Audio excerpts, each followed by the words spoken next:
아반떼 투명 코팅 시공 모습 보겠습니다. 여기는 엔진 부분이고요. 엔진하고 미션 모두 코팅이 되었습니다.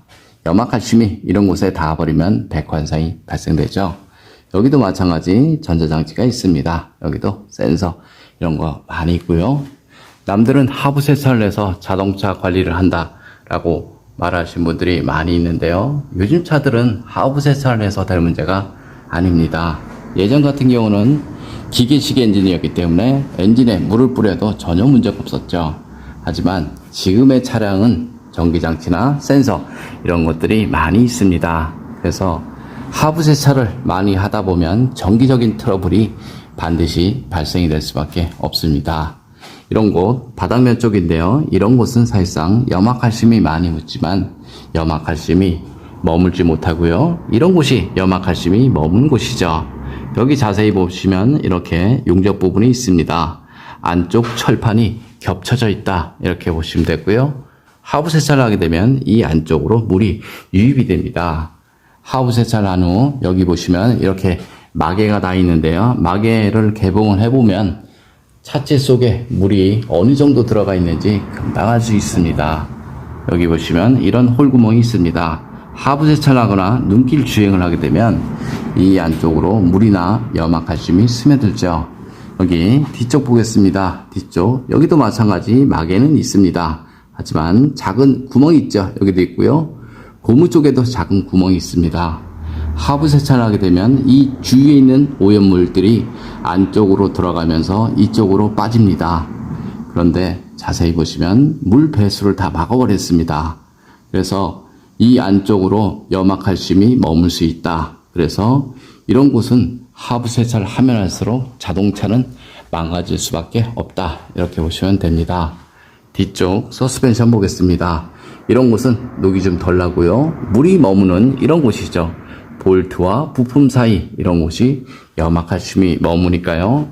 자동차 녹방지를 하고 싶으면 이런 곳에 두껍게 하지 마시고요. 볼트, 너트, 부품과 부품 사이 여기 부품 속 안쪽 이런 곳에 꼼꼼하게 코팅을 하신 것이 좋습니다. 여기는 뒷바퀴 휠하우스 있는 부분이고요. 모두 코팅이 되었습니다. 볼트나 너트 모두 코팅이 되었고요. 이런 곳이 염화칼슘이 머무는 곳이고요. 이런 곳은 염화칼슘이 흐르는 곳이죠. 그래서 자동차 녹방지를 하게 되면 저기 염화칼슘이 머무는 문짝 속이나 부품 속, 바닥면 속 이런 곳은 반드시 하시는 것이 좋습니다. 여기도 마찬가지 이런 홀구멍이 있습니다. 하부 세차를 하게 되면 이 안쪽까지 물이 다 스며들 수밖에 없고요. 나중에 시간이 지나버리면 여기 접합 부분 100% 부식이 납니다. 자동차 온도 코팅 필요한 지역이 어딘지 보겠습니다. 자동차 온도 코팅이 필요한 지역은 아무래도 염화칼슘 사용량이 많은 지역이겠죠. 강원도가 1등이고요. 서울, 경기가 2등이다. 저는 이렇게 봅니다. 그래서 이쪽 지역에 거주하신다 그러면 자동차에 물을 뿌려서 녹방지를 한다라는 생각은 안 하시는 것이 좋습니다. 투명 코팅 장점을 보겠습니다. 투명 코팅은 물이 스며드는 모든 곳에 스며들 수 있습니다. 코팅될 점도가 물과 같기 때문에 물이 스며드는 모든 곳에 스며들 수 있고요. 다시 말하면 염화칼슘이 스며드는 모든 곳에 시공이 가능하다. 이렇게 보시면 됩니다. 이런 곳에도 코팅을 해도 전혀 문제 없고요. 여기 전기장치, 커넥터, 센서 이런 곳에 코팅을 해도 전혀 문제가 없습니다. 어떤 분들은 이런 곳에 코팅을 하면 무상수리에서 제외가 된다라고 말하신 분들이 있는데요. 전혀 상관없으니까 걱정 안 하셔도 되고요.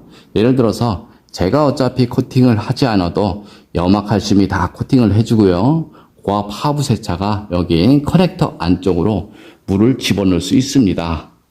그래서 그럴 바에는 투명 코팅으로 하는 것이 보기도 좋고 더 낫다. 이렇게 보시면 됩니다. 좀 더 자세한 내용은 네이버에 코팅나라 검색을 하면 제 블로그가 있습니다. 이상 코팅나라에서 알려드렸습니다.